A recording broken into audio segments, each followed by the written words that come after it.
Alhamdulillahi wa kafa wassalatu wassalamu ala rasulil mujtaba Sayyidina wa habibina wa syafi'ina wa maulana Muhammadinil Mustafa wa ala alihi wa ashabihi wa durriyatihi wa kulli man ittaba'al huda.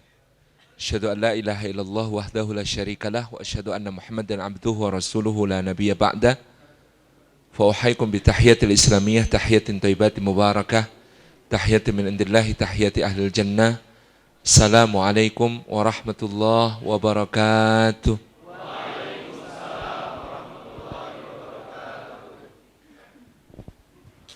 Berbahagia sekali malam ini bisa berada di majelisnya SIP. Pakai F apa pakai P? Saya tahu kenapa Ustadz Hanan bikin namanya SIP, biar orang Sunda bilang eta mah SIP.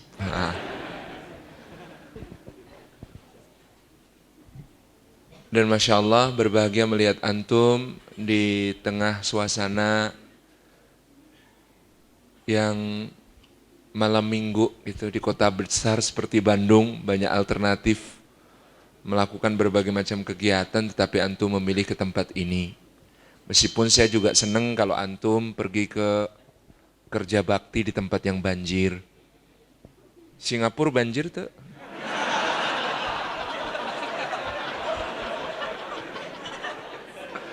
Serius satu. Maksudnya juga kita selalu menyeimbangkan di dalam kehidupan kita. Kalau memang lingkungan kita memerlukan, kita tidak boleh beralasan, wah saya mau ngaji, padahal lingkungan sedang memerlukan kita. Jadi tidak selalunya satu amal itu selalu lebih afdal. Ada kondisi-kondisi yang kemudian menjadikan satu amal bisa lebih utama dari yang lain pada satu kesempatan, tapi tidak pada kesempatan yang lain.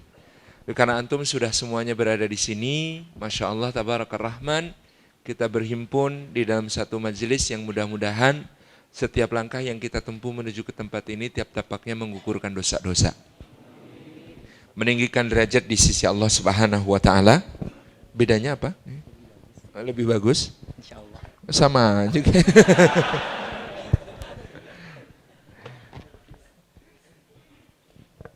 Juga meninggikan derajat kita di sisi Allah Subhanahu wa Ta'ala dan menjadi pemudah jalan kita semua menuju ke surga. Duduk kita semua semoga termasuk taman di antara taman-taman surga seperti sabda Rasulullah sallallahu alaihi wasallam. Majtama'a qaumun fi baitin min buyutillah yatluna kitaballah wa yatadarasunahu bainahum illa ghasyiyatuhumur rahmah wa haffathumul malaikah wa nazalat alaihimus sakinah wa dzakarahumullahu fi man indah. Tidak berhimpun satu kaum di satu rumah di antara rumah-rumah Allah, di dalamnya mereka membaca kitab Allah dan mengkajinya di antara mereka, melainkan keadaan mereka itu dicurah-curahi rahmat Allah, dinaungi sayap-sayap malaikat, diturunkan sakinah ke dalam hatinya, dan disebut-sebut nama mereka semua dengan bangga pada makhluk-makhluk mulia yang ada di sisinya. Ikhwan dan akhwat yang dimuliakan Allah Subhanahu wa Ta'ala, kita semuanya berbahagia dengan berbagai gerakan yang kemudian diambil para pemuda dengan penuh kesadaran. Mereka berhijrah, hijrah secara maknawi, secara ruhani. Dalam makna, salah satu makna hijrah adalah at-taubah, bertaubat, kembali kepada Allah Subhanahu wa Ta'ala, berlari menuju Allah Subhanahu wa Ta'ala, bergegas menuju Allah Subhanahu wa Ta'ala. Dan ini sebuah nikmat yang dianugerahkan Allah Subhanahu wa Ta'ala kepada kita melalui para doat kita, asatid kita, guru-guru kita, wabil khusus guru kita yang sedang saya ambil alih tahtanya hari ini. Salah sendiri pergi ke Turki. Ustadz Hanan At-Taqi hafizahullah ta'ala, mudah-mudahan semakin luas, semakin bisa dirasakan gerakan ini oleh semakin banyak pemuda.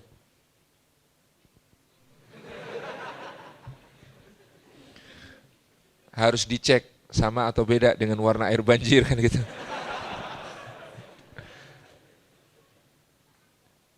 Dan kita mohon kepada Allah memperbanyak orang seperti beliau untuk menyentuh lebih banyak orang, hadir, datang, bergerak bersama, berhijrah bersama menuju ke yang lebih diridhai oleh Allah Subhanahu wa taala. Lalu apakah setelah hijrah? Setelah kita semua bergerak. Tapi memang hijrah, memang gerak kita untuk menjadi lebih baik tidak pernah berakhir. Tidak pernah berhenti, terus menerus. Dia bukan suatu titik, dia suatu garis. Garis yang terus kita tuju menuju kepada keridhaan Allah Subhanahu wa taala yang baru akan kita tahu hasilnya sesudah kita berada di surganya insyaallah. Maka apa yang kemudian perlu kita lihat dari hijrah kita? Pertama kita melihat dari sejarah. Ikhwan dan akhwat yang dimuliakan oleh Allah Subhanahu wa taala, bagaimanapun juga istilah hijrah berasal dari satu peristiwa yang ada dalam sejarah. Bagaimana Nabi Shallallahu alaihi wasallam memerintahkan pertama-tama para sahabatnya radhiyallahu anhum ajma'in untuk berhijrah menuju ke negeri yang sangat jauh, namanya Habasyah. Teman-teman kalau kemudian melihat di peta seperti peta sekarang, manakah yang disebut Habasyah? Dia meliputi beberapa negara sekaligus. Yang pertama adalah core-nya, core of the core, intinya inti. Dari negeri yang disebut Habasyah adalah Ethiopia. Kemudian dia mencakup negara-negara di sekitarnya. Somalia, Eritrea, Sudan Selatan, dan Sudan bagian selatan. Antum tahu Sudan Selatan dan Sudan bagian selatan itu berbeda. Sudan Selatan adalah sebuah negara, republik yang dulu berdiri dari bagian yang memisahkan diri dari negara Sudan. Sedangkan Sudan bagian selatan adalah negara Sudan yang bagian selatan. Jadi Sudan Selatan negara sendiri gitu ya. Cuman kemudian ada negara Sudan bagian selatan. Kayak antum lah, Kabupaten Bandung Barat. Tapi antum ada yang tinggal di kota Bandung sebelah barat. Nah gitu, biar paham gitu ya. Saya baru tahu kemarin di sebuah sarasehan ternyata kata Bandung itu artinya air yang tumpah ruah. Jadi ada dalam pustaka Jawa itu istilah sumur Bandung. Sumur Bandung itu sumur yang airnya tumpah ruah keluar, meluber. Jadi kalau banjir ya wajar gitu. Nah, ikhwan dan akhwat yang dimuliakan Allah, peristiwa hijrah ke Habasyah ini yang dilaksanakan oleh para sahabat radhiyallahu anhum ajma'in pada tahun ke-6 dari bi'tsah Rasulullah sallallahu alaihi wasallam. Apa yang kemudian mereka lakukan di Habasyah menjadi satu pelajaran penting bagi kita. Bahwa ketika seseorang berhijrah mungkin dia menghadapi satu keadaan yang ujiannya betul-betul tidak mudah. Ketika kaum muslimin berada di negeri Habasyah, maka Quraisy mengirim utusan mereka. Utusan ini dipimpin dua orang tokoh. Yang pertama adalah Amr bin Al-As yang pada waktu itu masih musyrik, belum menjadi seorang muslim. Beliau baru akan masuk Islam pada tahun ke-7 Hijriyah, berarti 7 ditambah 7, 14 tahun kemudian setelah peristiwa hijrah Habasyah. Yang kedua adalah Abdullah bin Rabi'ah, salah seorang tokoh Bani Umayyah. Mereka datang ke negeri Habasyah dengan tujuan mengembalikan orang-orang ini pulang ke Makkah. Di sini kita menemukan satu titik penting. Setiap orang yang berhijrah pasti memiliki ujian, dan salah satu bentuk ujian itu ada orang-orang yang ingin mengembalikan dia kepada masa lalunya.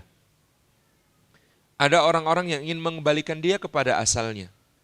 Dan coba kita lihat apa yang dilakukan oleh Abdullah bin Rabi'ah dan Amr bin Al-As. Mereka datang dengan menyerahkan hadiah-hadiah yang sangat banyak.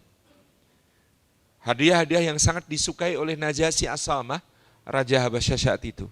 Ada gading-gading gajah, ada kulit-kulit harimau, ada berbagai barang kerajinan dari Irak maupun negeri Syam dihadiahkan kepada Najasyi As-Samah. Tetapi beruntung seperti yang sudah disebutkan Rasulullah SAW, Najasyi As-Samah ini seorang yang oleh Nabi disebut sebagai malikun la yudlamu ahadun indah. Seorang raja yang tidak akan didolimi seorang pun di sisinya. Dan kita akan belajar bahwa gerakan Rasulullah SAW melaksanakan perintah hijrah ke Habasyah adalah sebuah gerakan yang sangat strategis dan bukan sembarang hijrah. Teman-teman yang disayang Allah, kira-kira siapakah yang paling banyak disiksa oleh orang-orang Quraisy di kota Makkah? Mustad'afin atau orang-orang yang lemah dari kalangan kaum muslimin, budak-budaknya, atau para bangsawan Quraisy yang sudah masuk Islam? Mustad'afin, Bilal bin Rabah, Abdullah bin Mas'ud, gitu ya, Ammar bin Yasir dan keluarganya, Khabbab ibnul Arat. Ini orang-orang yang paling banyak disiksa, merasakan intimidasi, merasakan berbagai macam derita yang luar biasa karena kekejaman orang-orang Quraisy di Makkah. Pertanyaannya, apakah mereka diperintahkan hijrah ke Habasyah? Tidak.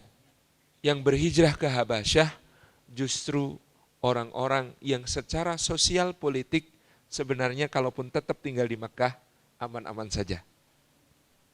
Karena mereka adalah para bangsawan. Ja'far bin Abi Thalib. Apa yang jadi masalah? Ja'far kenapa harus pergi? Sementara dia adalah putra Abu Thalib, orang yang paling dihormati di seluruh Makkah. Abu Salamah Al-Makhzumi, seorang yang kemudian dilindungi oleh paman-pamannya dari Bani Mahzum.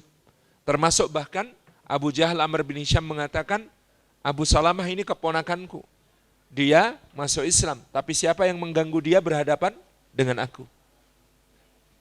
Utsman bin Affan, kesayangan Bani Umayyah, kesayangan seluruh Quraisy. Sampai ibu-ibu itu kalau menimang anaknya, aku menyayangimu seperti Quraisy menyayangi Utsman. Zubair bin Al-Awwam, dari kabilah Bani Asad, tokohnya. Cucu Abdul Muthalib dari putri kesayangannya, Sofiyah binti Abdul Muthalib. Apa masalahnya? Dan dia menantu Abu Bakar As-Siddiq, suami dari Asma binti Abu Bakar. Apa masalahnya? Kenapa diperintahkan hijrah?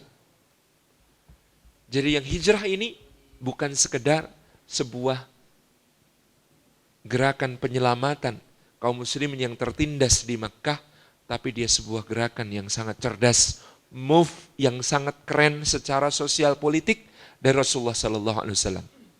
Coba kalau yang hijrah itu Bilal, Abdullah bin Mas'ud, Khabbab, Ammar bin Yasir, begitu, maka Amru bin Al-As dan Abdullah bin Rabi'ah ketika melobi Raja Najasyi As-Samah, mereka cuma akan mengatakan, Tuan, beberapa budak dari negeri kami lari ke negeri Tuan. Tuan-tuannya lebih berhak atas mereka, maka tolong dikembalikan. Maka Najasyi As-Samah tidak akan pernah meneliti lebih jauh. Ya sudah, budak ambil kembali, silahkan. Tapi karena yang datang ini para bangsawan Quraisy, ada apa gerangan di Makkah sampai para bangsawannya keluar dari Makkah menuju kepada Habasyah. Maka Amr bin Al-As harus berkata dengan sangat hati-hati, beberapa kerabat kami datang ke negeri Tuan. Mereka mengikuti ajaran dari seorang yang sesat, lagi gila, yang bersyair-syair, lalu mereka kemudian menjadi orang yang memecah belah, memisahkan diri dari keluarganya. Suami terpisah dari istrinya, anak-anak terpisah dari bapaknya, budak-budak tidak mau taat kepada tuannya. Wahai Tuan Raja, keluarga mereka lebih mengetahui tentang mereka, maka tolong kembalikan orang-orang ini kepada kami, biar kami bawa pulang ke Makkah. Jadi ini permohonan agar mereka dideportasi. Najasyi As-Samah mengatakan, wahai Amru, betapapun kamu memberi banyak hadiah kepadaku, aku tidak pernah menganggap sahabat seperti engkau sebagai seorang yang tega menyuapku. Maka tidak, aku akan tetap fair, aku akan dengarkan dulu apa keterangan mereka sehingga mereka sampai ke negeriku. Dipanggillah rombongan muhajirin ini di Habasyah ini, lalu ditanya oleh Najasyi As-Samah, kenapa tuan-tuan sampai ke negeri kami? Ja'far bin Abi Thalib tampil, kemudian beliau berkata, Tuanku Raja, kami dahulu adalah kaum yang berada dalam kejahiliahan, dalam kegelapan. Kami memakan bangkai, kami meminum khamr, kami berjudi, kami mengundi nasib dengan anak panah. Sebagian di antara kami berzina, mereka menyembah berhala dari bebatuan, atau kalau mereka tidak mendapati bebatuan, mereka kumpulkan kerikil, ditumpuk-tumpuk. Atau kalau mereka tidak menemukan kerikil, mereka pakai pasir, lalu diperah susu kambing di atasnya supaya membentuk dewa-dewa yang mereka sembah. Kami berada di dalam kejahiliahan, kami membunuh anak perempuan, kami melakukan berbagai macam kekejian, sampai datang kepada kami seorang di antara kami yang kami ketahui paling mulia nasabnya, paling indah budi pekertinya, digelari Al-Amin oleh kaumnya, terpercaya selama 40 tahun tidak ada yang membantahnya, karena dia memang amanah dan terpercaya. Lalu orang ini mengajak kami untuk meninggalkan perbuatan keji, meninggalkan berhala-berhala, menyembah kepada Allah, Rabb semesta alam. Lalu kami pun menyambung silaturahim, menyantuni fakir, menyantuni yatim, berbuat kebaikan di antara sama kami, mengesahkan Allah, dan segala perbuatan baik yang diperintahkannya kami lakukan. Lalu karena hal ini, kaum kami memusuhi kami, menyakiti kami, bahkan menyiksa saudara-saudara kami. Oleh karena itu Nabi kami bersabda kepada kami, datanglah ke Habasyah, karena ada seorang raja yang tidak akan didolimi siapapun di sisinya. Maka kami pun berbondong-bondong menuju negeri Tuhan. Kata Najasyi As-Samah, Amru, kalau perurusannya seperti ini, maka aku tidak punya pilihan selain melindungi mereka. Tuan-tuan, tetaplah tinggal di negeriku, kalian berada dalam jaminan perlindunganku. Jadi upaya diplomasi Amr bin Al-As justru menguatkan posisi politik orang-orang muhajirin ini. Yang semula mereka hanya imigran yang tercatat, tetapi kemudian menjadi orang-orang yang mendapatkan asyulum, mendapatkan suaka politik dan sosial yang sangat jelas dari raja. Jadi kita ini asal berjuang, bismillah, siapapun yang ingin mengembalikan kita kepada kejahiliahan dengan cara apapun, insya Allah justru akan semakin menguatkan kita selama kita istiqamah. Tapi Amr bin Al-As belum menyerah. Ketika dia pulang, dia berkata kepada Abdullah bin Rabi'ah, aku tahu sekarang, Amr memang seorang yang sangat cerdas. Dia mengatakan, besok aku akan minta raja melakukan audiensi lagi, kita akan bertemu lagi dengan Ja'far dan teman-temannya, lalu aku akan katakan kepada Tuan Raja, wahai Tuan Raja, coba tanyakan kepada mereka apa pendapat mereka tentang Isa Al-Masih putra Maryam. Jelas, ini titik yang sangat sensitif, karena orang-orang yang ada di pusaran kekuasaan Najasyi, semuanya beragama Kristen Trinitarian, yang menyembah Isa sebagai Yesus Kristus anak Tuhan. Maka ini yang akan dijadikan senjata oleh Amr bin Al-As untuk menghancurkan kaum muslimin.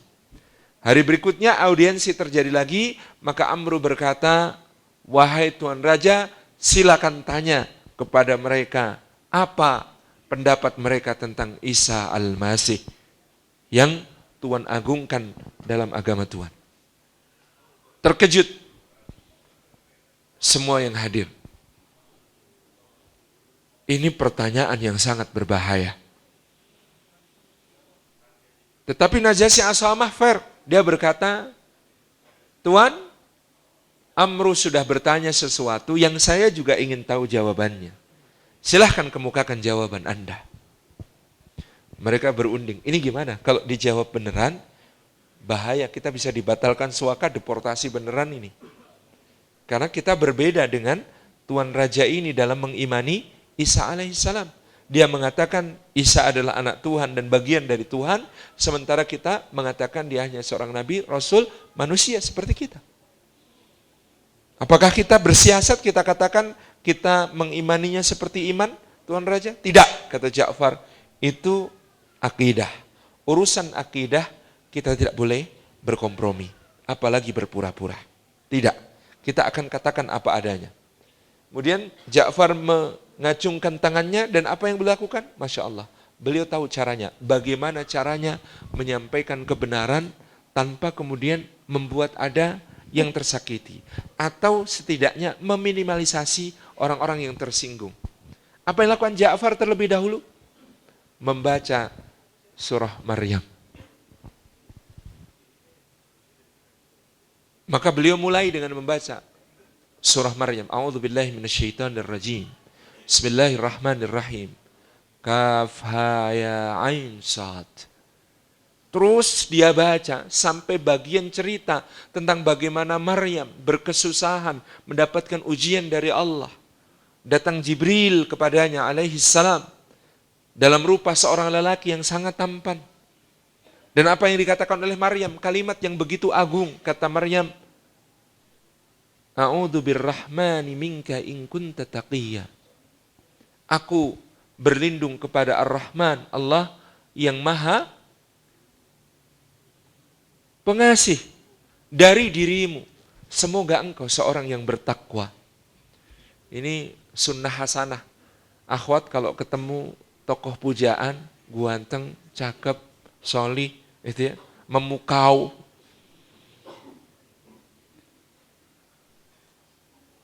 A'udzu birrahmani minka in kunta taqiyya.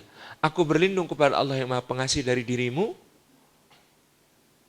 Semoga engkau seorang yang bertakwa. Kalimat yang sangat agung. Jangan sampai ngomongnya malah, aduh, ngelihatnya jadi rahim anget. Subhanallah. Itu kalau di Twitter sampai gitu ya. Enggak boleh gitu. A'udzu birrahmani minka in kunta taqiyya. Diceritakan bagaimana kesusahan Maryam berjalan menuju tempat yang jauh di sisi timur. Dia sampai berkata, ya laitani mittu qabla hadza wa kuntu nasyan mansiyya. Aduhai, seandainya aku mati saja sebelum ini atau aku dijadikan sebagai seorang yang tak berarti lagi, dilupakan. Lebih mudah bagiku. Bagaimana aku ini dari keturunan orang-orang terhormat. Seorang ahli ibadah, mengabdi kepada Baitul Maqdis. Diberi ujian yang paling susah. Karena terkait dengan kehormatan. Hamil. Maka antum bisa lihat pola ini. Ini pola ujian, tapi juga pola yang kemudian akan diambil oleh musuh-musuh dakwah. Serangan kepada orang-orang yang bergiat di dalam perjuangan. Salah satu serangan yang paling berat itu pasti serangan terkait syahwat. Fitnah, gitu ya. Berita dusta untuk meruntuhkan perjuangan itu yang paling cepat nyebar dan mengundang simpati adalah yang terkait hal seperti ini. Mengundang simpati bagi lawan, tidak bagi dia. Maka dulu Rasulullah juga diserang dengan hadisul ifk. Diserang oleh orang-orang munafiqin dengan fitnah yang menimpa ibunda kita Aisyah radhiyallahu anha karena ketinggalan dalam satu rombongan perjalanan lalu disusulkan oleh seorang sahabat namanya Sofwan bin Al-Mu'attal.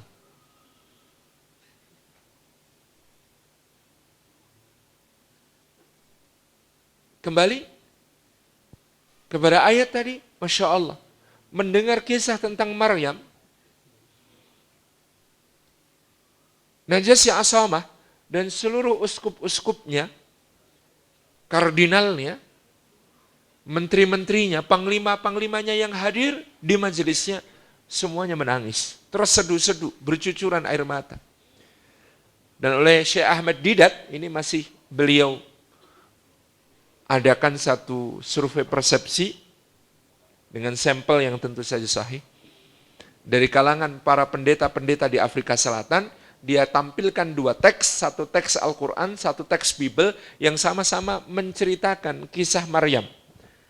100% reverend, para pendeta dan pastor yang ada di Afrika Selatan, ditanya, mana yang lebih Anda suka?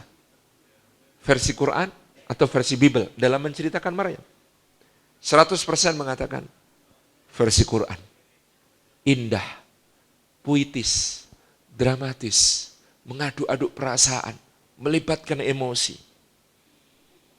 Kalau baca versi Bible, kata mereka, ada unsur kami ikut terangsang. Begini-begini. Jujur mereka kepada Syekh Ahmad Didat. Subhanallah. Quran. Kekuatannya luar biasa. Membuat orang-orang Najasyi ini semuanya bercucuran air mata. Ini hebatnya Ja'far. Ketika mereka masih haru-harunya, sedang nangis-nangisnya, lalu dia sampaikan kebenarnya, kami beriman bahwa Isa putra Maryam adalah makhluk yang sangat istimewa, yang berasal dari ruh sucinya Allah Subhanahu wa ta'ala, kalamnya yang ditiupkan ke dalam rahim perawan suci bernama Maryam binti Imran.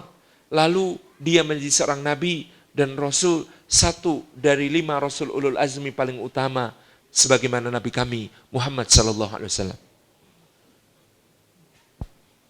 Mendengar itu ada seorang uskup yang ngeh, kok nggak ada nyebut kata-kata anak Tuhan, kok nggak ada nyebut kata-kata bagian dari Tuhan. Maka kata dia, mendengus. Yang lain gitu ya, para uskup yang lain ikut-ikutan. Gitu ya, mereka saling mendengus satu sama lain menunjukkan ketidaksetujuan, tapi mereka tidak berani bicara di depan Najasyi As-Samah. Maka Najasyi As-Samah kemudian berkata, sungguh apa yang kalian yakini tentang Isa alaihi salam tidak berbeda dengan keyakinanku, kecuali sebesar perbedaan satu jari ini saja. Satu jari ini saja. Para uskupnya makin mendengus. Itu ya. Itu ya, berdehem-dehem itu. Meskipun kalian mendengus, meskipun kalian berdehem, demi Allah, aku akan tetap melindungi kalian karena kalian adalah orang-orang yang baik, yang mengikuti seorang yang sangat baik, yang telah berbicara yang baik tentang Isa alaihissalam. Maka kemudian mereka berada di negerinya Najasyi As-Samah dalam keadaan damai, dalam keadaan tentram, dilindungi oleh raja. Ikhwan dan akhwat yang dimuliakan Allah Subhanahu wa taala, Quraisy selalu punya cara untuk membuat orang-orang ini kembali. Pada tahun ke-10 atau sebagian mu'arrikh menyebutkan tahun ke-11, terjadi satu peristiwa yang disebut sebagai peristiwa Gharaniq. Apa itu peristiwa Gharaniq? Peristiwa Gharaniq ini terjadi di Makkah, di mana ketika itu Rasulullah sallallahu alaihi wasallam sujud di depan Ka'bah dan tiba-tiba orang-orang Quraisy ikut bersujud bersama beliau. Dan peristiwa ini kemudian disebarkan sebagai propaganda. Ada kabar simpang siur juga bahwa karena orang-orang Quraisy sujud bersama Muhammad, mereka telah berdamai, mencapai kata sepakat, dan orang-orang Makkah telah masuk Islam. Berita ini sampai ke Habasyah. Sehingga sebagian sahabat bertekad untuk segera pulang ke Makkah. Di antaranya adalah Abu Salamah berserta isinya, Ummu Salamah, dan juga Sayyidina Utsman bin Affan dan beberapa sahabat yang lain.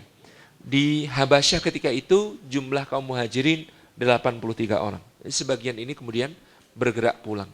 Begitu sampai di Makkah, mereka syok karena ternyata Quraisy belum masuk Islam. Dan bahkan terjadi eskalasi, peningkatan eskalasi kekejaman terhadap kaum muslimin. Maka mereka pun meminta nasihat Rasulullah dan mereka akhirnya tetap bertahan di Mekah. Orang-orang ini yang akan disebut sebagai Dzul Hijratain, Dzawil Hijratain, orang-orang yang berhijrah 2 kali. Karena hijrah ke Habasyah dan nanti akan hijrah ke Madinah. Ketika diperintahkan oleh Rasulullah untuk hijrah ke Madinah. Ikhwan dan akhwat dimuliakan Allah, maka kita menemukan peristiwa hijrah di Madinah, apa yang bisa antum ambil sebagai pelajaran next step dari hijrah? pertama yang dilakukan Rasulullah SAW adalah at-ta'akhuh, pemersaudaraan. Pemersaudaraan bagi orang-orang yang hijrah ini penting untuk menjaga dia dalam orbit hijrah.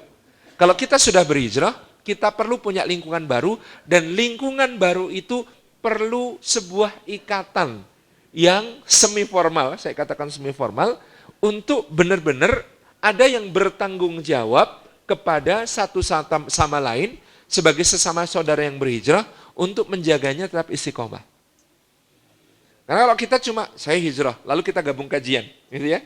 Gabung kajian tanpa pernah kemudian kenalan sama sampingnya, ta'aruf, bukan ta'aruf yang itu, kenalan, gitu ya, tafahum, saling memahami, saling menolong, gitu ya. Maka dia tetap akan berada dalam orbit yang lemah, sehingga mudah lepas dari kumpulan itu ketika dia nanti kumpul-kumpul dengan teman-teman lamanya. Nah, maka kemudian Rasulullah melakukan ta'akhuh, Masya Allah ya, antar muhajirin yang satu dipersaudarakan dengan muhajirin yang lain. Dan Rasulullah memilihnya dengan sangat jeli, sehingga kemudian ini menghilangkan sekat-sekat, baik itu suku, baik itu ras, baik itu perbedaan sosial ekonomi, dan lain sebagainya. Antum bisa lihat contohnya yang dipersaudarakan pertama kali, Rasulullah mempersaudarakan antara Sayyidina Abu Bakar As-Siddiq dengan Sayyidina Bilal bin Rabah. Coba bayangkan, ini dua orang yang ketika di Makkah, meskipun sudah sama-sama muslim, tapi tetap ada gap di antara mereka. Gapnya adalah Abu Bakar seorang bangsawan Quraisy dan kaya raya, Bilal seorang budak, dan lagi yang membebaskan Bilal dari perbudakan adalah Abu Bakar radhiyallahu anhu. Subhanallah. Begitu sampai di Madinah, ini kan dua-duanya sudah statusnya sama, fakir. Abu Bakar juga tidak bawa apa-apa dari kota Makkah dalam hijrah. Dan kemudian ini ada Bilal yang sudah terbiasa fakir sejak di Makkah. Maka mereka dipersaudarakan oleh Rasulullah SAW. Sesuatu yang luar biasa. Nah, dulu antum ingat bagaimana Bilal ditarik dari dalam kota, terparut-parut punggungnya oleh kerikil dan batu-batu, sampai di padang pasir yang sangat panas, dipanggang matahari yang terik, dialasi oleh pasir yang membara, ditindih dengan batu di dada dan perutnya, radhiyallahu anhu, kemudian dicambuki, subhanallah. Datang kemudian Sayyidina Abu Bakar di tengah istiqomahnya Bilal, Ahad, Ahad, Ahad. Sampai Umayyah bin Khalaf kelelahan mencambuk, datang Abu Bakar bertanya, ya Umayyah, berapa kau jual budakmu ini? Umayyah bin Khalaf mengatakan, ini budak sudah tidak berguna Abu Bakar, buat apa kamu beli? Tidak, katakan padaku harganya akan aku bayar. Umayyah iseng bilang 300 uqiyah. 300 uqiyah. Budak yang sudah rusak begini. Tapi tidak apa, karena kau yang mau beli, aku hargai 300 uqiyah. 300 uqiyah emas itu, ihwatifillah, kalau kita kurskan mungkin mendekati angka 700 juta rupiah.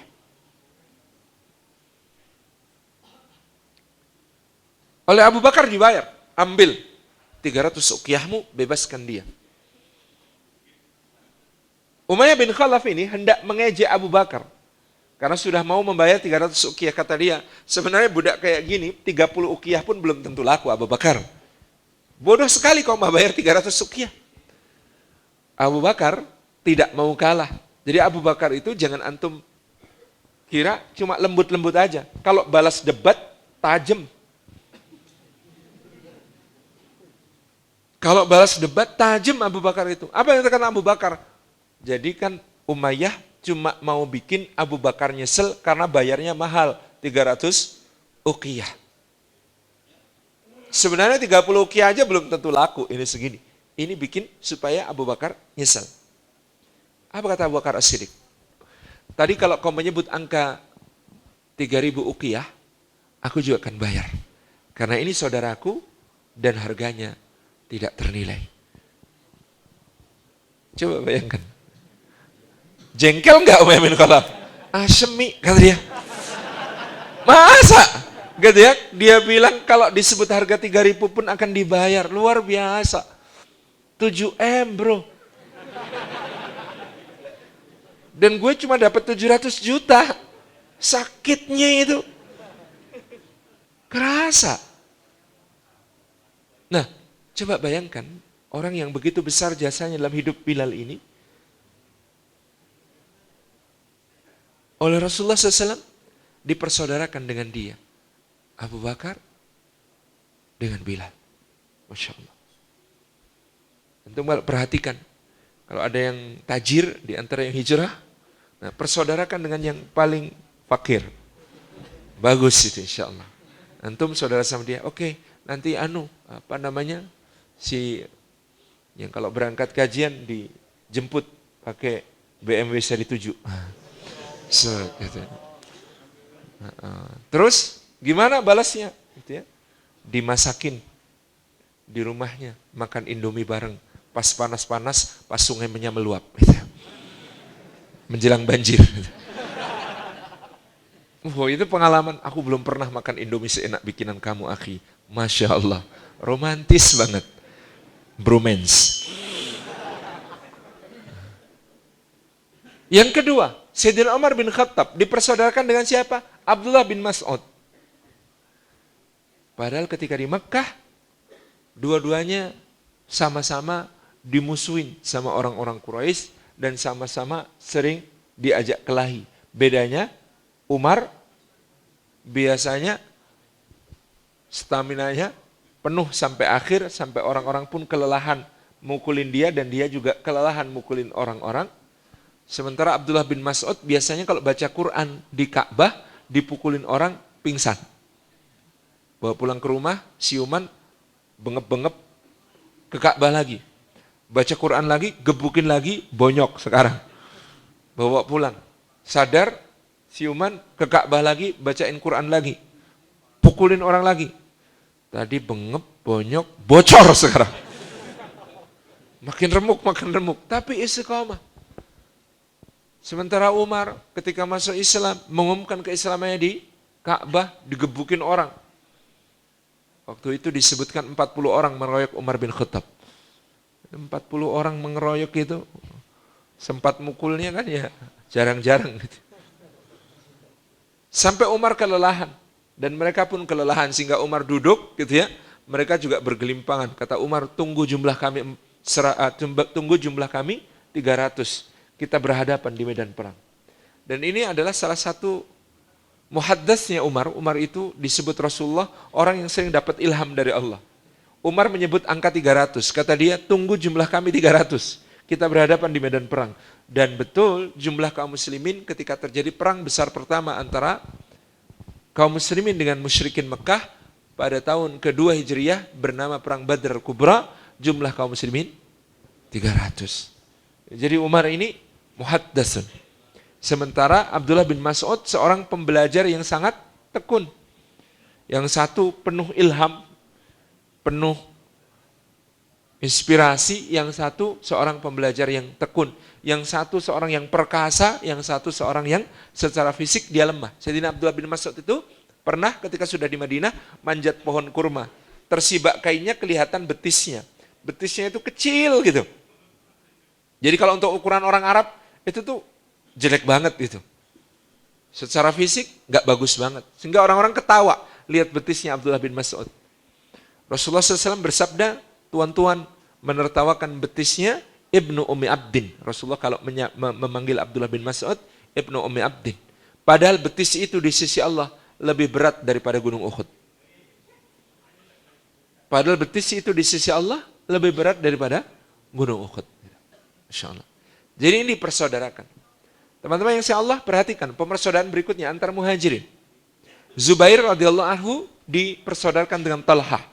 Gabungan yang sangat luar biasa. Dua-duanya sama-sama pemuda, usianya sebaya, mereka bersahabat dan Rasulullah gabungkan mereka sebagai dua saudara. Dari sahabat naik level jadi saudara.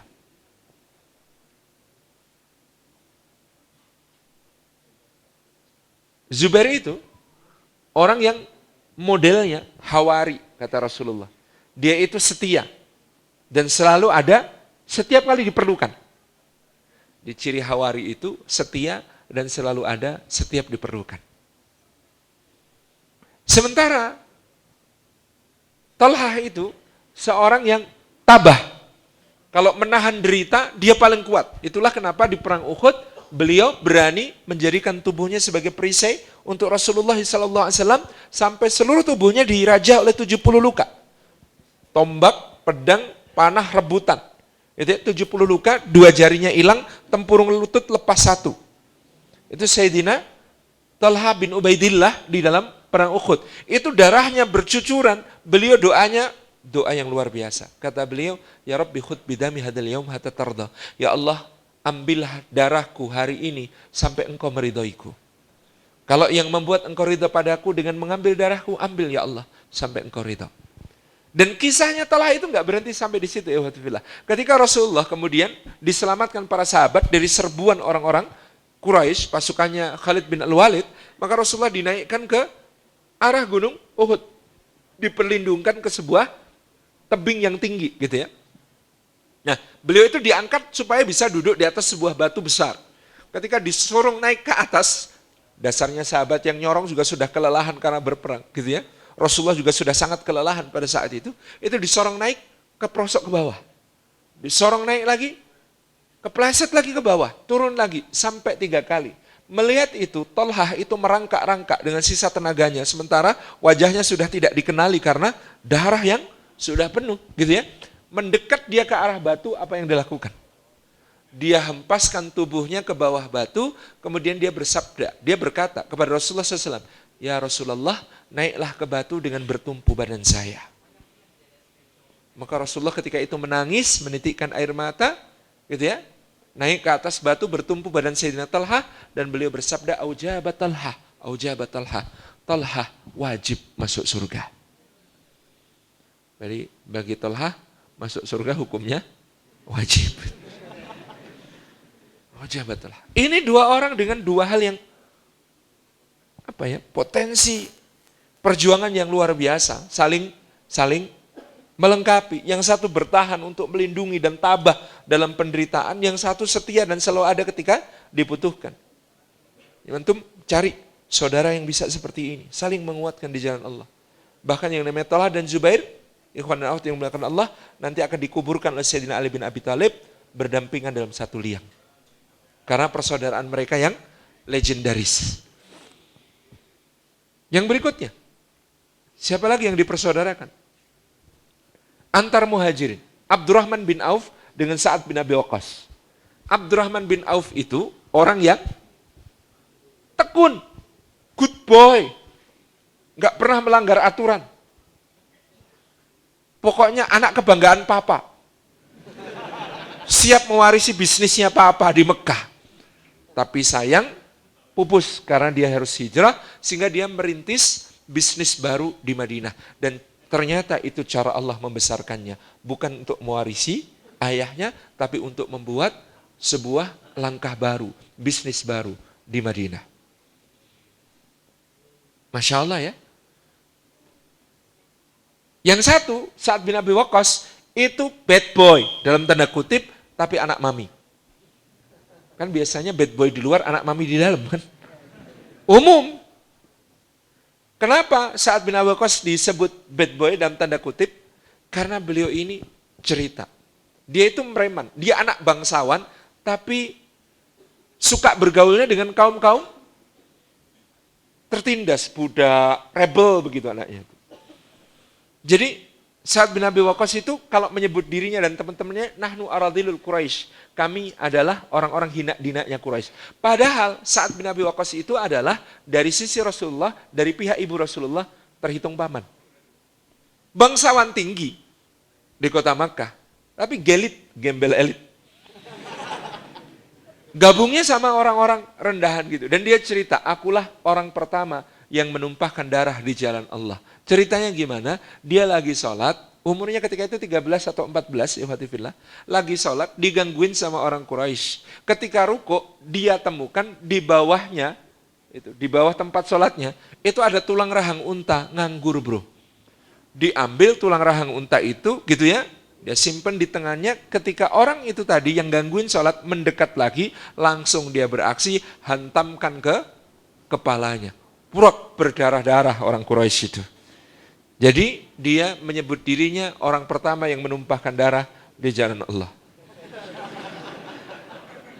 Gangguin sholat, kepruk pakai rahang unta. Luar biasa.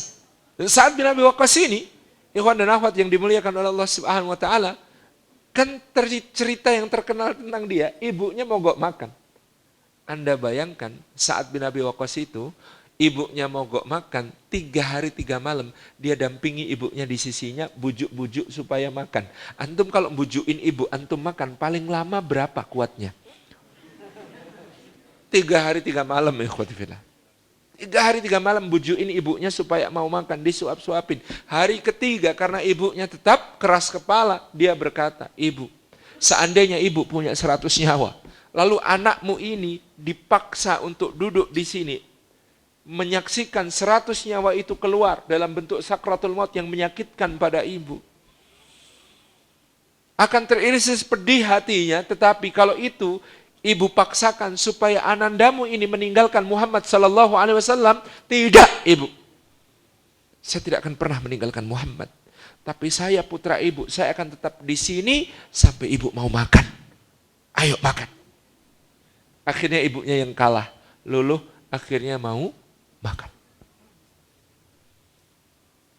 Hashtagnya bad boy sayang mama. Jadi sahabat itu begitu.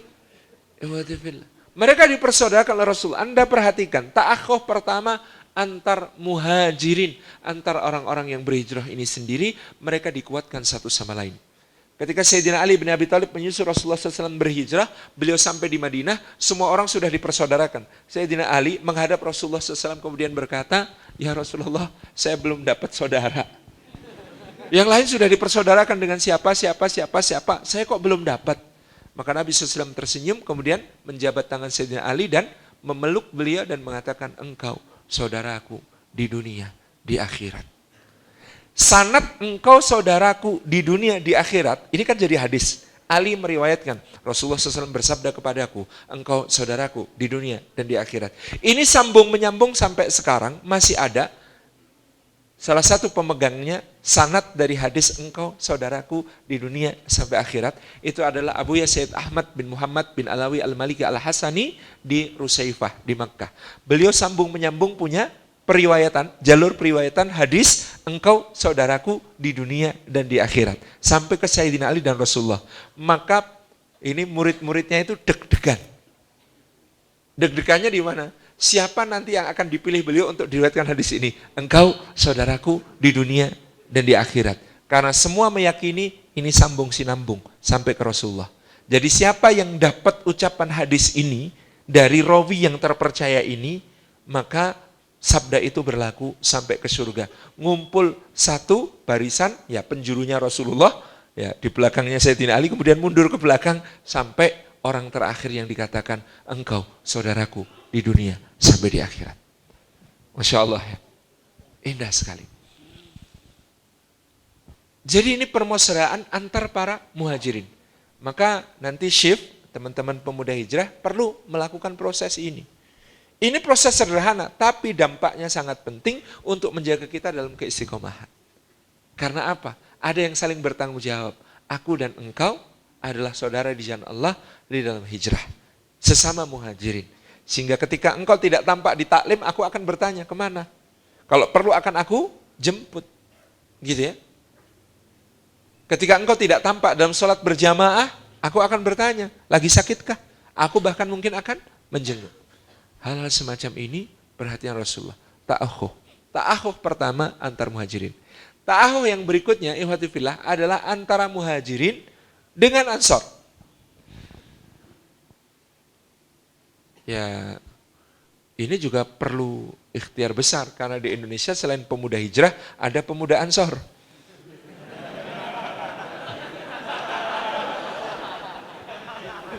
Iya, ini harus dipersaudarakan, ini misi besar kita. Gitu ya, bagaimana pemuda hijrah dipersaudarakan dengan pemuda ansor. Kalau perlu pemuda hijrah daftar jadi banser. Oh, ini serius ini gitu kan? Serius ini. Dulu yang hijrah dengan Ansar dipersaudarakan oleh Rasulullah. Abu Bakar As-Siddiq dipersaudarakan oleh Nabi SAW dengan Abu Ayyub Al-Ansari radhiyallahu anhu. Kenapa? Ini tokoh terkemuka, yang ini juga tokoh terkemuka. Ini tokoh terkemukanya Muhajirin, ini tokoh terkemukanya Ansar. Mereka perlu dipersaudarakan, menjadi kekuatan. Kalau mereka kompak selalu, Muhajirin dan Ansar akan selalu kompak. Umar ibn Khattab dipersaudarakan dengan Mu'ad bin Jabal. Kenapa? Sama-sama scholar, pembelajar yang luar biasa. Sampai-sampai ternyata benar mereka itu kompaknya luar biasa. Umar berkata kepada Mu'ad bin Jabal, Mu'ad, kalau saatnya engkau taklim, aku kerja ya. Nanti kamu catat, catatanmu nanti aku pinjem. Nanti kalau engkau pas kerja, aku yang ngaji, aku akan catat. Nanti kamu bisa baca catatanku. Ini saking semangatnya belajar. Dua orang ini klop antara Sayyidina Umar dengan Mu'ad bin Jabal. Begitu seterusnya kita sudah tahu antara Abdurrahman bin Auf dengan Sa'ad bin Rabi' dan lain sebagainya. Ada pemersaudaraan antara Muhajirin dan Ansar untuk menggabungkan kekuatan gitu ya, untuk meminimalisasi kelemahan. Semuanya dipersaudarakan sampai Sa'ad bin Ubadah gitu ya, yang dipersaudarakan dengan Utsman bin Affan. Kenapa? Sama-sama dermawan. Di orang Ansor itu menampung orang-orang Muhajirin di rumahnya. Ada yang nampung satu, di rumahnya nampung dua, ada yang nampung satu keluarga. Nah, Sa'ad bin Ubadah itu nampung 83 orang. Jadi rumahnya itu disekat-sekat untuk dihuni oleh 83 Muhajirin. Berarti rumahnya besar. Disekat-sekat untuk kemudian 83 Muhajirin bisa tinggal di rumahnya. Kemudian anaknya namanya Qais bin Sa'ad bin Ubadah, itu tiap hari kerjaannya keliling melihat apa yang diperlukan orang Muhajirin di berbagai macam tempat, langsung dia penuhi, bayar di situ, yang perlu pinjaman, modal dan sebagainya, dia kasihkan, bahkan dia tidak nagih untuk pembayarannya. Sampai satu hari di majelis Rasulullah SAW terjadi sebuah pembicaraan. Abu Bakar dan Umar mengatakan, ini Qais ini kalau dibiarkan bapaknya bisa habis hartanya. Ini Qais ini kalau dibiarkan, ini anak muda, sedekahnya nggak diukur sih. Ini kalau dibiarkan harta bapaknya bisa habis gitu. Berdirilah Sa'ad bin Ubadah dengan muka marah. Ya Rasulullah, wahai Muhajirin, wahai Ansar, siapa yang akan membela aku? Abu Bakar dan Umar telah mengajari anakku supaya jadi orang pelit, celaka. Jadi bapaknya lebih parah dermawannya daripada anaknya gitu kan. Maka dia ketika Abu Bakar dan Umar cuma ngomong ini, kalau dibiarkan Qais ini harta bapaknya bisa habis, bapaknya tersinggung. Siapa yang ngajari anak saya pelit? Siapa yang bela saya kalau Abu Bakar dan Umar yang ngajarin anak saya pelit gitu. Insya Allah ya, itu orang Ansar yang luar biasa. Siapa yang ngajari anak saya pelit? Abu Bakar dan Umar. Bagaimana? Siapa yang membela saya kalau Abu Bakar dan Umar ngajarin anak saya pelit? Subhanallah. Qais bin Sa'ad bin Ubadah itu kebanggaan orang-orang Ansar. Cuman satu masalah dia, nggak punya jenggot. Jadi dalam sirah disebutkan Qais bin Sa'ad bin Ubadah itu sahabat yang jenggotnya nggak numbuh, kayak Mas Buni lah gitu kan. Sampai-sampai orang-orang itu berkata, kalau saja jenggot bisa dibeli, kami rela menukar semua harta kami untuk membelikan jenggot untuk Qais bin Sa'ad bin Ubadah. Lah dulu antum jangan bayangkan dalam konteks sekarang. Kita sekarang antum nggak pakai jenggot, kita nggak masalah. Dulu di masa Rasulullah SAW gitu ya, ada cowok nggak berjenggot. Ih cantiknya, gitu. Karena ini lambang kejantanan seorang lelaki gitu ya. Itu maskulinnya di situ. Perlu dijaga maskulinitas agar tidak kucumbu tubuh indahku kan itu. Judul film kok kayak gitu.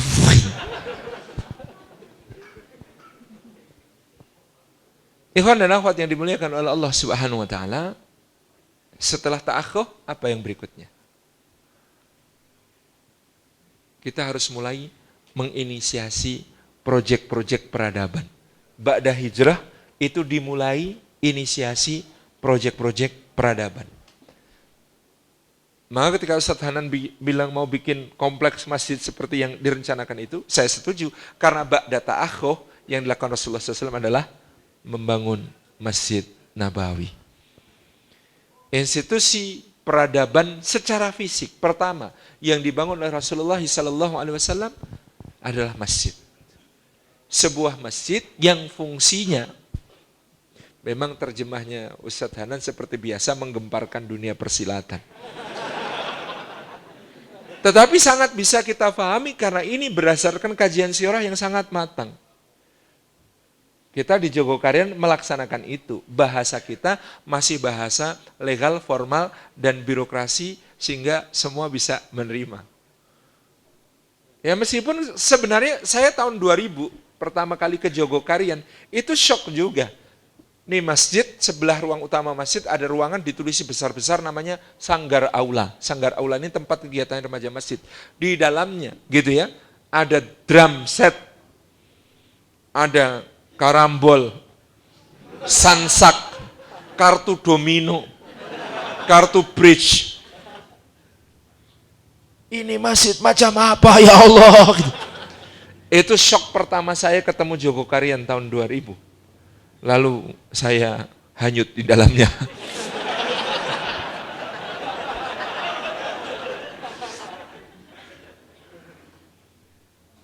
Karena apa? Memang di masa Rasulullah SAW, masjid ini memenuhi fungsi-fungsi. Satu, fungsi ibadah.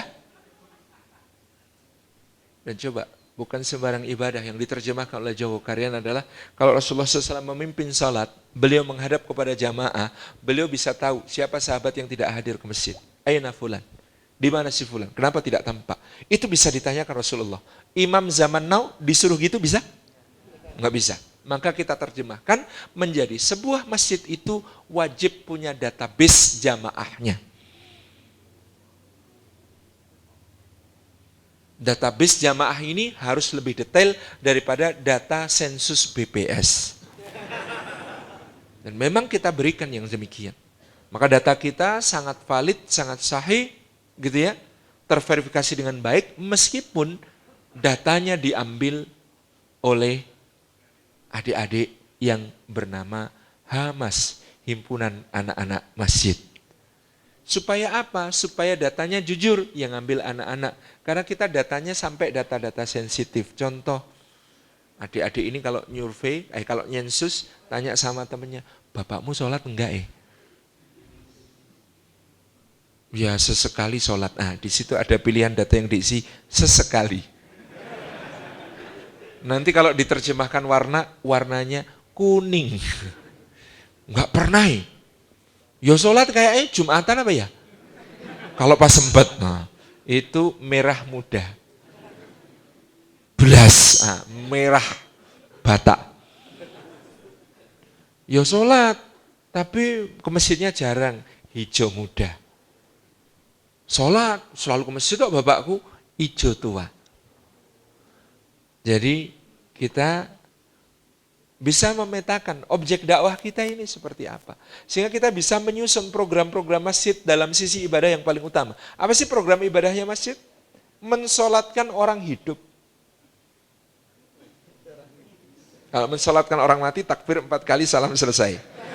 Nah, mensolatkan orang hidup itu perlu effort yang luar biasa. Maka data sensus kita dari 4 RW, 18 RT, 970 kepala keluarga, 3.970 jiwa, 1.856 mukallaf, orang yang sudah wajib sholat. Tahun 2005 jumlah mukallaf kita yang belum sholat sebanyak 480 orang. 2005. 2015 28 orang. Jadi dalam 10 tahun dakwah kita mensolatkan orang hidup berhasil mengikis orang-orang yang tidak sholat dari 480 menjadi tinggal 28. Kenapa? Kok kita tahu? Ada datanya. Dan program semua disusun based on data.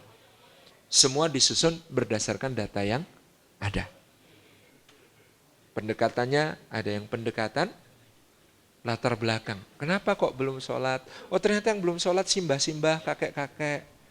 Kita datangi, Pak, kok belum sholat kenapa? Oh pengen janenak tapi belum bisa. Oh kok enggak datang ke masjid Pak, ada pelatihan sholat loh setiap Jumat. Lah sholat aja belum bisa kok disuruh ke masjid. Malu. Akhirnya kita datangkan ustadz private, datang ke rumah-rumah mengajarkan sholat. Kita carikan donatur yang siap membiayai, kita janjikan iming-iming, ini ustadznya ngajarin sholat. Kalau yang diajarin sholat bisa sholat, pahala sholatnya ngalir ke bapak terus. Ah siap gitu.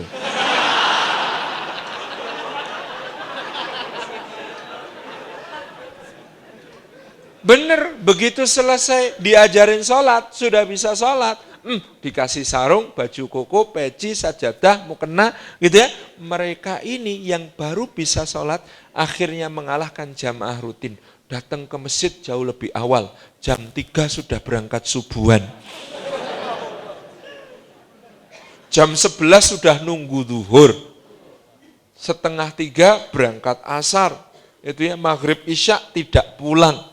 Masya Allah, jadi rajin enggak.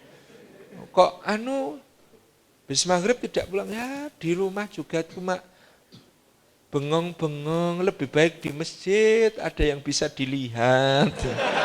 Masya Allah, luar biasa gitu. Ada pendekatan komunitas, ada teman-teman yang belum sholat ternyata mereka cyclist, suka sepedaan kemana-mana, bahasa Jogjanya ontelis. Karena naik sepeda itu ngontel gitu ya. Lah ini para pengontel ini kok belum sholat gitu. Akhirnya kita tugaskan beberapa ontelis yang sudah aktivis masjid, dampingi. Dikasih budget, tugasnya apa? Nraktir. Yuk Pak kita pit-pitan bahasa Jawanya, pit-pitan bareng. Kemana? Oh kita ke cari kuliner, pecel Imogiri. Siap. Gitu kan, berangkat pecel Imogiri, ngumpulnya di mana biar enak? Di masjid aja ya Pak, saya habis subuhan sekalian. Itu kan sudah mulai bahasa kode, gitu ya. Kita habis subuhan sekalian ya di masjid ya. Oke, ternyata banyak yang datang sebelum subuhan. Ini bapak-bapak yang mau sepedaan ini dan nggak ikut sholat. Memang karena memang belum sholat. Nggak apa-apa, datang duluan, kemudian mereka berangkat. Akhirnya pagi-pagi sarapan pecel di Imogiri, sarapan kemudian tongseng ayam di Bantul, sarapan kemudian gudeg manggar di Mangiran gitu ya, sarapan jejamuran gitu, sarapan. Oh Masya Allah pokoknya diajak sepedaan bareng. Lama-lama dibiasakan. Pak, nanti jam 8-an kita mampir ke masjid yang ada di jalan ya, kami mau sholat duha. Oh ya, ditemani. Akhirnya mereka duduk-duduk di serambi, nggak ikut sholat gitu ya. Tapi makin lama makin nyaman, akhirnya bisa ngobrol. Ngobrol kalau dia sudah curhat masalah pekerjaan, masalah rumah tangga gitu ya, masalah sehari-hari, berarti sudah saatnya untuk diajak sholat. Pak, Bu, daripada bengong ikut sholat yuk. Wah belum bisa ya mas, tak ajari nanti. Wah tapi celana saya bolong ya. Selalu ada excuse. Dan kita sudah siapkan. Ambil dari dalam tas, ini Pak ada hadiah sarung untuk Bapak. Oh baju saya kotor ya. Ambil dari dalam tas baju koko baru. Mereknya Full Heart. Mari Pak silahkan. Habis itu, Masya Allah. Kadang-kadang excuse-nya lucu-lucu. Misalnya, saya belum mandi junub ya. Nah, kita belikan alat mandi lengkap. Gitu ya. Sampai handuknya sekalian. Pokoknya gimana caranya mereka akhirnya mau diajak sholat. Akhirnya lama-lama terbiasa. Ngumpul di masjid subuhan, mereka ikut sholat subuh. Jalan bareng gitu ya, pulang nanti duhur bareng. Masya Allah. Akhirnya mereka kemudian diberi kehormatan, dibikinkan seragam, dilantik pas malam takbiran sebagai dejamboel, jamaah masjid bersepeda ontel. Setelah diangkat gitu ya, kita belajar dari Fathu Makkah kan, orang yang baru saja masuk Islam itu kalau dia tokoh perlu diberi penghormatan. Caranya gimana? Diberi amanah. Pak, gimana kalau bikin syawalan onteli se-Jogja? Wow, menarik juga mas. Sanggup nggak jadi panitia? Semua anggaran ditanggung masjid. Oh siap mas, nanti saya siapin proposalnya. Ternyata mereka kalau bikin proposal pinter, bagus gitu ya, sponsorship jalan. Pesertanya 3.000 orang. Ya,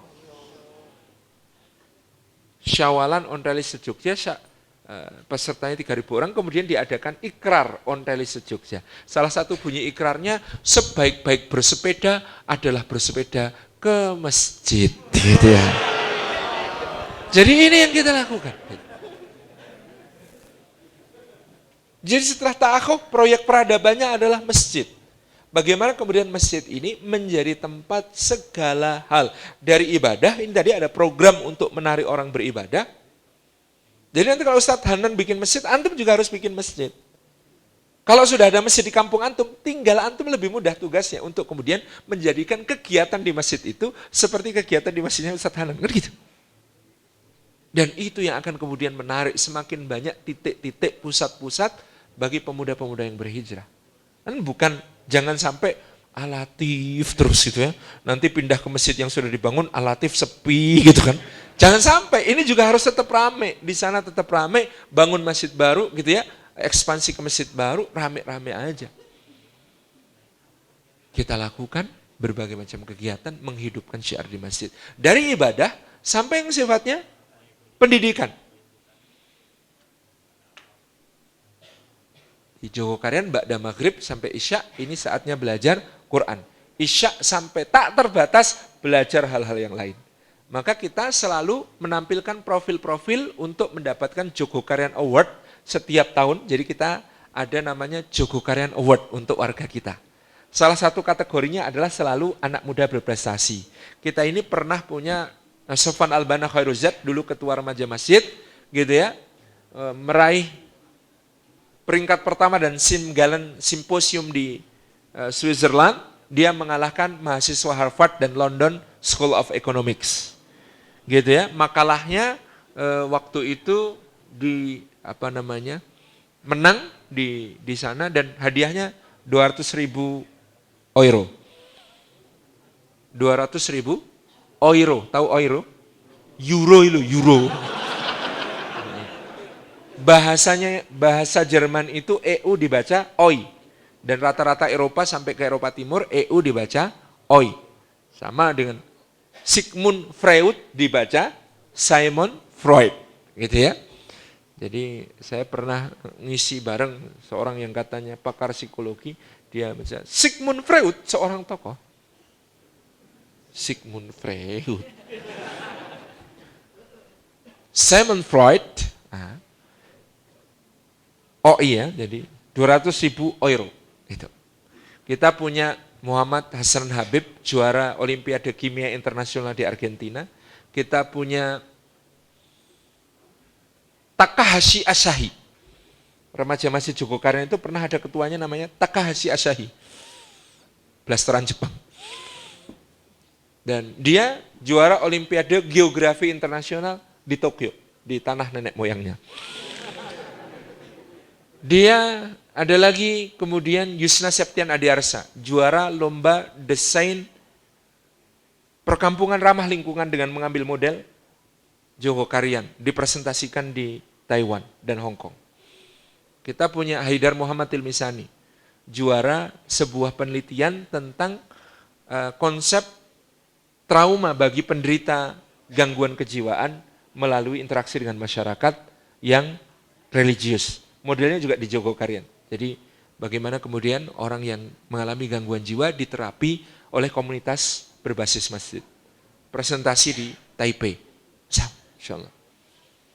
Jadi kita punya sebuah hal penting yang harus kita sampaikan kepada para orang tua. Kalau anak bapak dan ibu kelayapannya ke masjid, insya Allah tidak bodoh. Insya Allah pintar. Pusat pendidikan.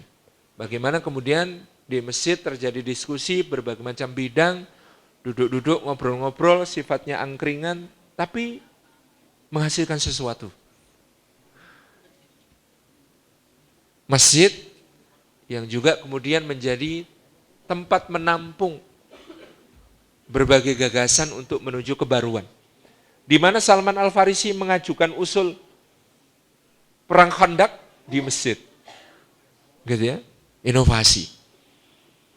Di mana para sahabat membahas bagaimana mereka akan melaksanakan perang Uhud dengan perang kota ataukah perang terbuka di masjid.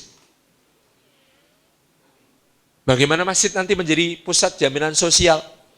Jadi kita mendapat riwayat di Masjid Nabawi itu tiangnya dikasih pasak. Untuk apa? Gantung gandum. Jadi kalau ada sahabat kelebihan gandum di rumah, itu dibawa ke masjid, cantelin di situ. Nanti kalau ada sahabat di rumah nggak ada apa-apa yang bisa dimakan, dia berhak ngambil sejauh keperluan keluarganya di masjid, dibawa ke rumah untuk dimasak. Jadi masjid ini pusat jaminan sosial. Sejak masa Rasulullah, masjid itu pusat jaminan sosial. Maka Anda kalau ke Jogokarian akan ketemu ATM beras. Kita ada infak beras gitu ya, yang diinisiasi oleh ibu-ibu kalau masak menyisihkan segenggam, dimasukin kantong plastik, dibawa ke masjid, masukkan ke kotak infak beras, nanti dimasukkan ke dalam ATM beras. Jamaah duafa kita punya kartu ATM beras. Memerlukan, ya tinggal ke masjid, masukkan kartu ATM, bawa pulang ke rumah. Gitu ya. Ini yang menjadi sistem jaminan sosial. Bahkan kita dulu pernah mengadakan sistem asuransi kesehatan yang universal coverage, kerjasama dengan takaful. Jadi masjid membayar premi untuk jamaah kita menikmati layanan kesehatan ini sebelum ada kartu Indonesia Sehat dan kartu-kartu yang lain. Jogokarian tahun 2007 itu, bahkan mulai 2005, itu kita punya program kartu jamaah sehat. Jadi dengan kartu itu bisa berobat di klinik Masjid Jogokarian gratis.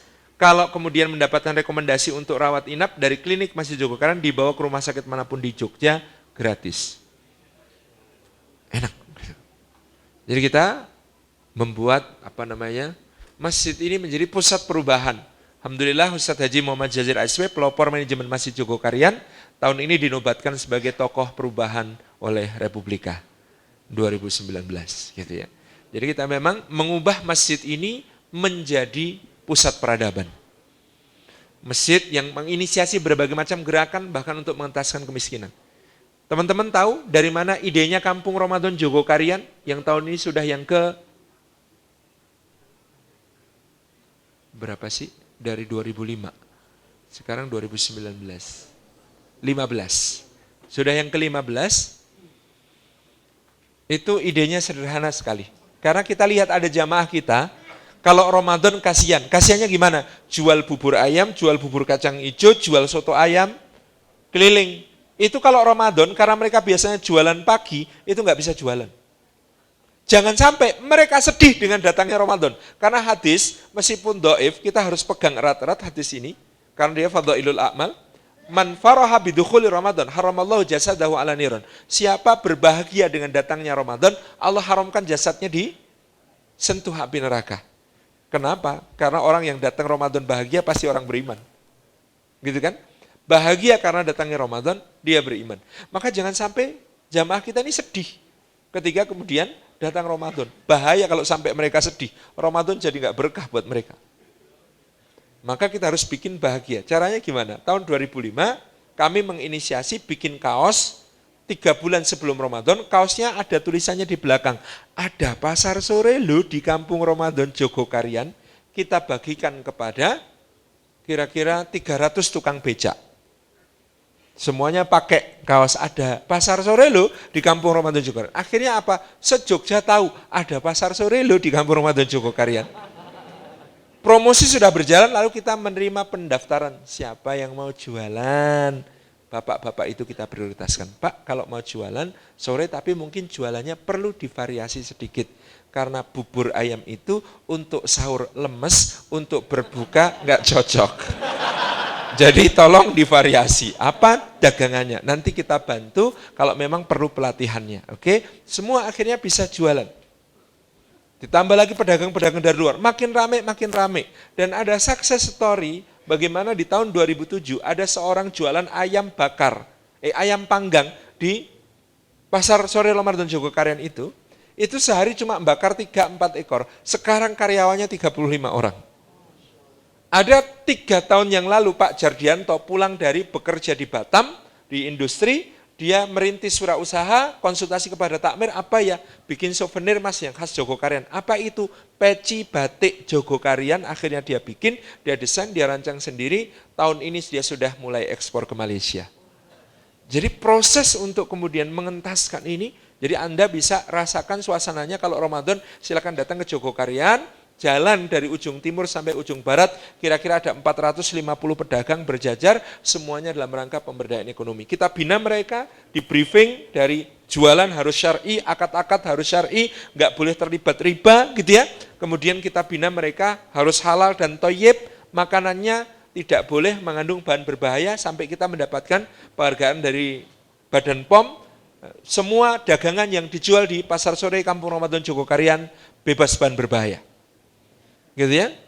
Kemudian mereka juga di briefing tentang bagaimana akhlak berjualan yang baik, tetap menutup aurat, senyum gitu ya. Tidak boleh ngakalin, tidak boleh nipu, tidak boleh horor, tidak boleh bohong ketika berjualan. Maka kita senang ketika kadang-kadang ada pedagang itu bilang, kalau Mas ini kolak saya ini ya enak, tapi untuk yang seneng kurang manis. Kalau yang seneng yang manis-manis silahkan beli punyanya Mbak Samping ini Mas, soalnya ini yang lebih manis kolaknya. Kalau kolak saya memang gulanya enggak terlalu banyak. Ini yang kita seneng. Jadi orang terbuka, clear, berdagang syar'i. Jogokarian tidak cuma membuat orang bisa jualan, tapi meningkatkan kualitas mereka dalam soal-soal jualan, baik kualitas secara dini, secara agama, maupun secara sosial ekonomi. Ini yang kita lakukan. Antum nanti bikin masjid harus seperti itu. Harus lebih baik lagi. Memberi sebuah kontribusi kepada masyarakat yang luar biasa.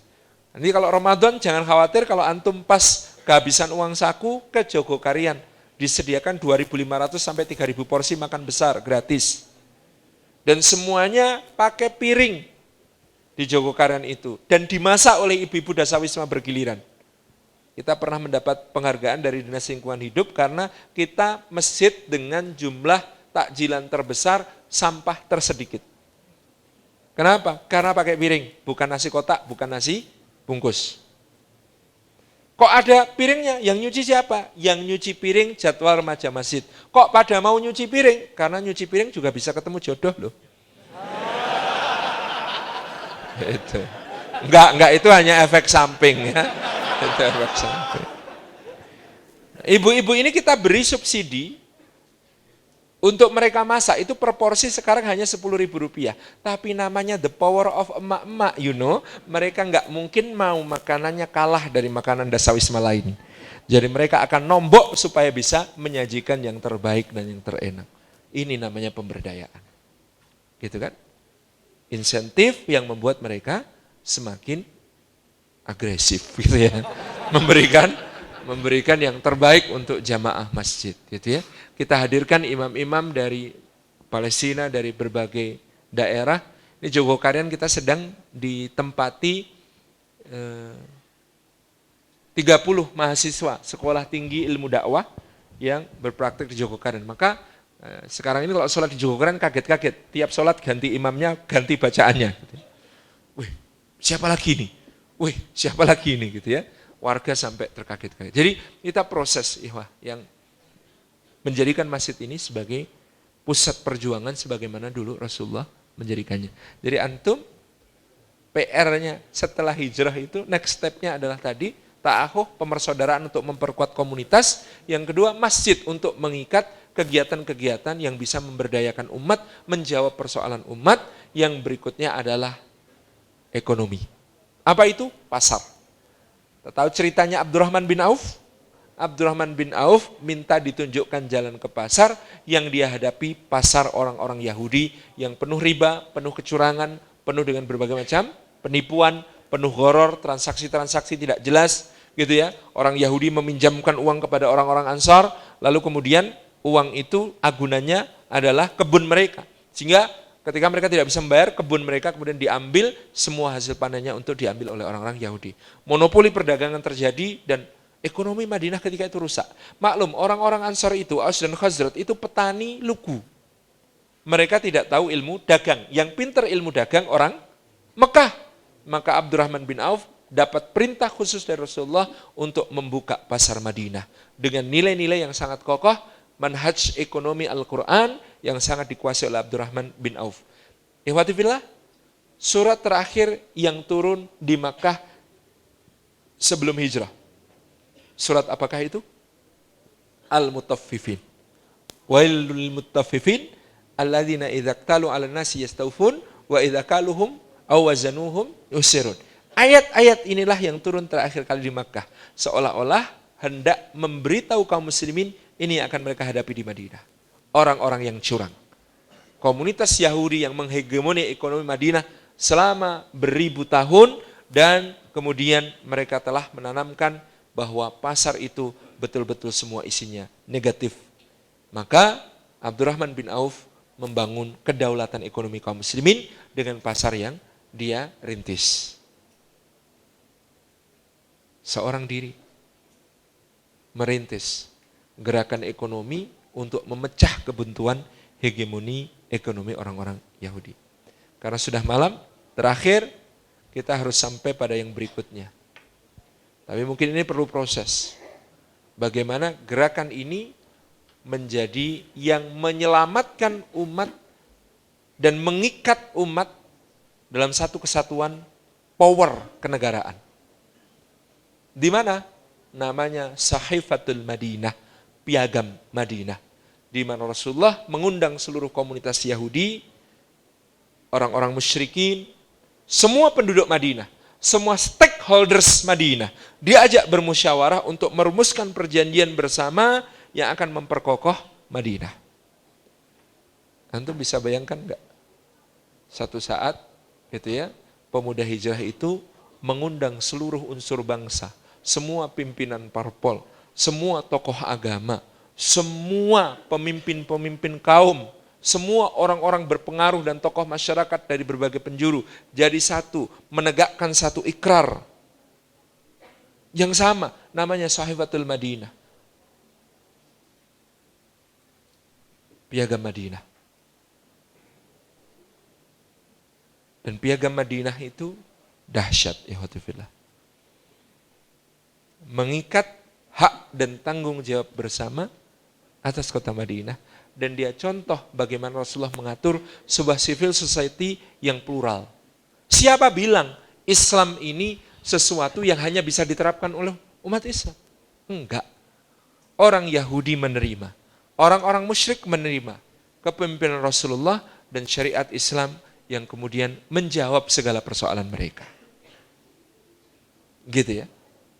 Jadi apa? Next step sesudah hijrah? Istiqomah ya. Tadi karena kita akan banyak hadapi ujian, tapi jalannya untuk istiqomah, satu ta'akhuh, pemersaudaraan. Dua, masjid. Bagaimana masjid-masjid kita berdaya. Yang ketiga, ekonomi. Yang keempat, sosial politik insya Allah. Itu step yang pasti akan kita lewati. Maka nanti kalau Ustadz Hanan mengarahkan ke situ, antum jangan shock. Sudah pernah diberi spoilernya oleh Salim Afillah. Karena pasti ke sana. Karena pasti ke sana, nggak bisa enggak. Gitu ya. Meskipun selama ini tokoh umat yang mencoba ke sana biasanya akan dicekal. Darut Tauhid tahun 2002 adalah sebuah model negara dalam negara. Pemberdayaan ekonomi yang luar biasa. Dan step berikutnya, orang-orang di sekitar AA sudah memproyeksi kapan beliau jadi presiden. Tapi tadi saya sudah bilang, serangan paling enak itu soal syahwat.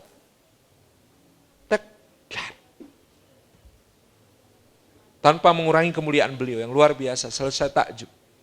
Saya itu pernah tahun 2002 kelas 3 SMA, satu halakoh ngaji kita, rame-rame ke Darut Tauhid, nginep 3 hari 3 malam, kita belajar. Jadi luar biasa. Jadi sudah pernah satu step yang kurang itu. Maka antum jangan berhenti. Bismillah. Kita kuatkan azam, inilah memang ya Tujuan kita bukan kekuasaannya, tapi bagaimana value, nilai-nilai Islam ini menjadi ustadziyatul alam. Diterapkan di Indonesia, lalu menjadi guru bagi alam semesta. Ini yang diharapkan dari kita.